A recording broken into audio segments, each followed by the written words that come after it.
You know, sometimes in those quiet moments, a question can pop into your head, one that feels a little unsettling. Today, we're going to gently explore what that feeling might mean. Have you ever just looked around at your life, even when everything seems perfectly fine on the outside, and had that thought, is this really it? You might have a good job, a place to live, people you love, and yet there's this quiet little hum of something missing. If that feeling resonates with you at all, I really want you to hear this. You are so not alone. This is a deeply human experience, something that almost everyone feels at some point on their journey. So let's talk about that feeling.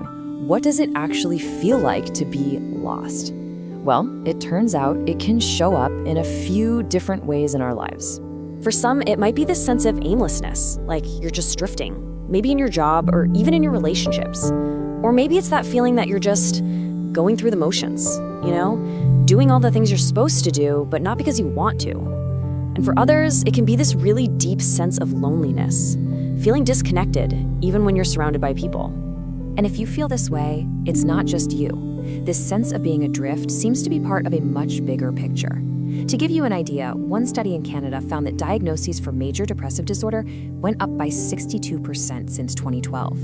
That's a huge number, and it kind of points to this growing collective feeling of unease. But here's what's so interesting. That feeling of discomfort, of being lost, it isn't necessarily a bad thing. Think of it like a signal, almost like a quiet alarm going off deep inside you, asking you to just pause and maybe ask some bigger questions about your life. So, if it's a signal, what is it trying to tell us? Well, in psychology, there's actually a name for this really profound period of questioning. It's called an existential crisis. I know, that sounds like a really big, scary term, doesn't it? But at its heart, it's just an inner conflict. It's a crisis of meaning. It's that moment when our deep human need for a meaningful life bumps up against a world that can sometimes feel, meaningless. And this crisis can really touch every part of who we are.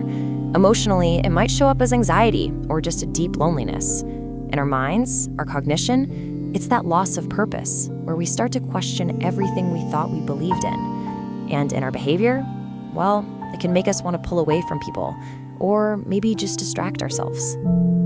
But here is the most hopeful part of this whole thing. This really difficult state, this feeling of being completely adrift, can actually be an incredibly powerful turning point in your life.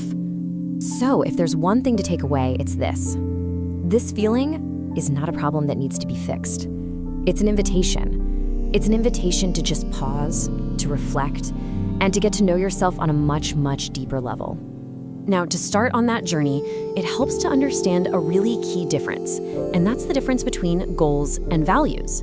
See, goals are like destinations on a map. You can reach them, you can check them off a list, like getting a promotion. But values are like a direction, like choosing to walk north. You never finish walking north. It's just the direction you choose to live your life. And that's why this idea of a compass or a North Star is so perfect. Your personal values are your internal compass.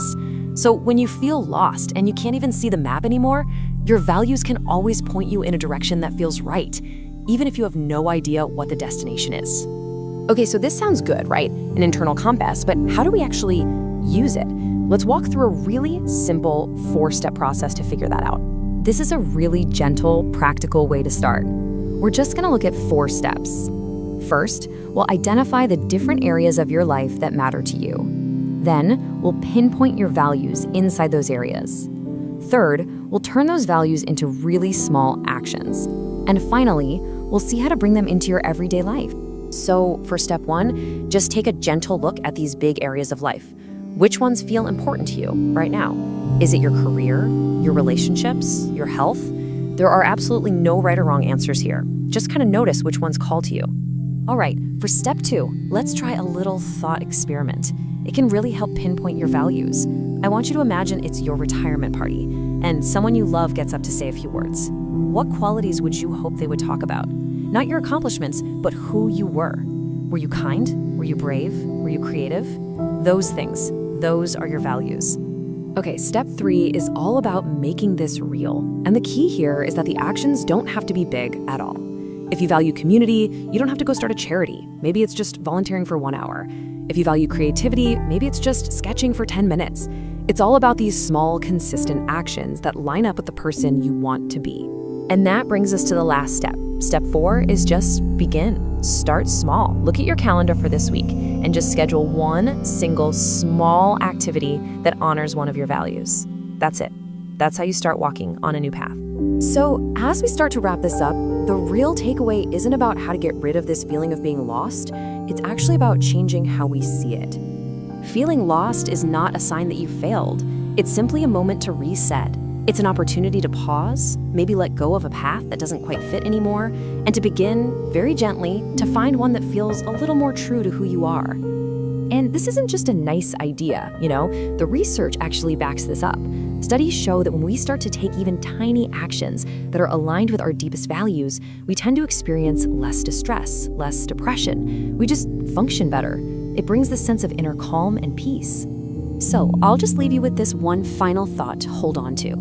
Take a quiet moment and just listen. What new path, what small new direction is your North Star calling you to explore?